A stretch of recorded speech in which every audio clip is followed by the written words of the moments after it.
Cockroach Janata പാർട്ടിയുമായി നാളെയും ചർച്ച നടത്തുമെന്ന് കേന്ദ്രമന്ത്രി ജെ.പി. നദ്ദ. നിലവിൽ നടന്ന ചർച്ചകൾ സൗഹാർദ്ദപരമായിട്ടായിരുന്നുവെന്നും ജെ.പി. നദ്ദ ഡൽഹിയിൽ പറഞ്ഞു.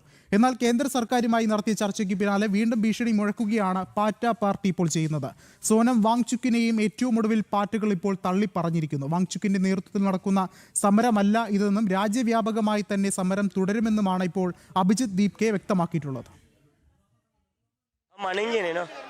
इस्तीफे से कम कुछ मंजूर ही नहीं है. प्रोटेस्ट कॉल ऑफ नहीं होगा क्योंकि ये मूवमेंट अब एक अभिजीत दीपके या एक सोनम वांगचुक सर का नहीं है.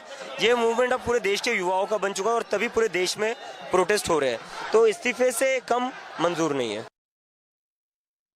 കൂടുതൽ വിവരങ്ങളുമായി ഡൽഹിയിൽ നിന്നും ആദർശ് ചേരുന്നുണ്ട്. ആദർശ്, എന്തായാലും നിർണായകമായ ഒരു ഘട്ടം തന്നെയാണ് ഇപ്പോൾ പുരോഗമിക്കുന്നത്. ചർച്ചകൾ നടന്നിരുന്നു, അതിന് പിന്നാലെ വീണ്ടും സമരം ശക്തമാക്കുമെന്നുള്ളൊരു നിലപാടാണ് ഇപ്പോൾ CJP അറിയിച്ചിട്ടുള്ളത്. ഇവിടെ ഏറെ ശ്രദ്ധേയമായ കാര്യം, ഇതിന് പിന്നിൽ വലിയൊരു ഗൂഢാലോചന നടക്കുകയാണ്. രാജ്യവിരുദ്ധ ശക്തികളുടെ ഇടപെടൽ ഇവിടെ ഉണ്ട് എന്ന് തന്നെ നമുക്ക് കരുതേണ്ടിയിരിക്കുന്നു. അത്രത്തോളം ഒരു ഭീകര സംഘടനകൾ ഇതിന് പിന്നാലെ പ്രവർത്തിക്കുന്നു എന്ന് മനസ്സിലാക്കാൻ സാധിക്കുന്നുണ്ട്. എന്താണ് മറ്റ് വിശദാംശങ്ങൾ?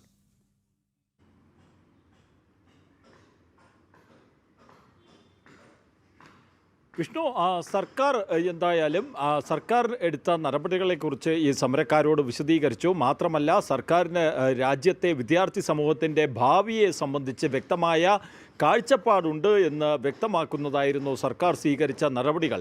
ഇതൊക്കെ സർക്കാരിൻ്റെ ഭാഗത്തു നിന്ന് നടക്കുമ്പോഴും വിദ്യാഭ്യാസ മന്ത്രി ധർമ്മേന്ദ്ര പ്രധാൻ്റെ രാജി എന്നുള്ള ഒരു രാഷ്ട്രീയ ആവശ്യത്തിലേക്ക് എത്തിയ പാർട്ടികൾ ഒരു ആവശ്യത്തിൽ ഉറച്ചു നിൽക്കുന്ന കാഴ്ചയാണ് ഈ കേന്ദ്രമന്ത്രിമാരുമായുള്ള ചർച്ചയിൽ കാണാൻ കഴിഞ്ഞത്. മാത്രമല്ല, ഈ കോക്രോച്ച് ജനതാ പാർട്ടി ആകട്ടെ, അവർ ഇപ്പോൾ ജന്തർ മന്ദറിൽ നടത്തുന്ന ഈ ഒരു അക്രമ സമരം അത് രാജ്യവ്യാപകമാക്കുമെന്ന് അറിയിക്കുകയും ചെയ്തിട്ടുണ്ട്.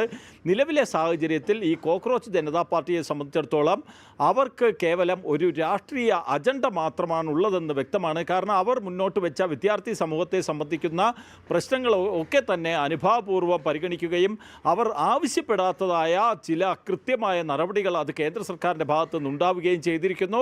ഇങ്ങനെ രാജ്യത്തെ വിദ്യാർത്ഥി സമൂഹത്തിനൊപ്പമാണ് തങ്ങൾ നിൽക്കുന്നതെന്ന് കേന്ദ്ര സർക്കാർ വ്യക്തമാക്കിയിരുന്നു.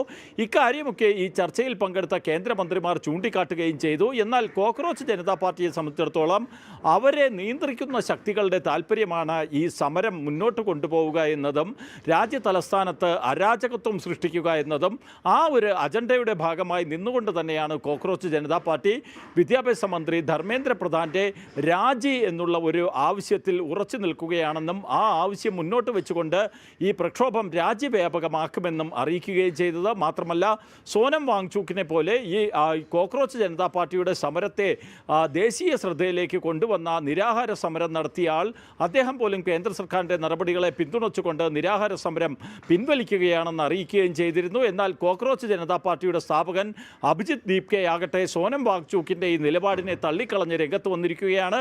സമരം തുടരുമെന്ന് അഭിജിത്ത് ദീപ്കയും കൂട്ടരും പറയുമ്പോൾ അത് സമരം അവസാനിപ്പിക്കണമെന്ന് സോനം വാങ്ചുക്ക് ഉൾപ്പെടെ മുന്നോട്ട് വെച്ച നിർദ്ദേശത്തെ തള്ളിക്കളഞ്ഞുകൊണ്ടാണ് എന്തായാലും ഈ അഭിജിത്ത് ദീപ്കയ്ക്കും കൂട്ടർക്കും ഉള്ളത് രാഷ്ട്രത്തിലെ വിദ്യാർത്ഥി സമൂഹത്തെ സംബന്ധിച്ചുള്ള ആശങ്കകളല്ല, മറിച്ച് അവരെ നിയന്ത്രിക്കുന്ന അവരുടെ രാഷ്ട്രീയ യജമാനന്മാരുടെ താല്പര്യമാണ് അവർ സംരക്ഷിക്കുന്നതെന്ന് അവരുടെ ഈ നിലപാടിൽ നിന്ന് തന്നെ വ്യക്തമാണ്.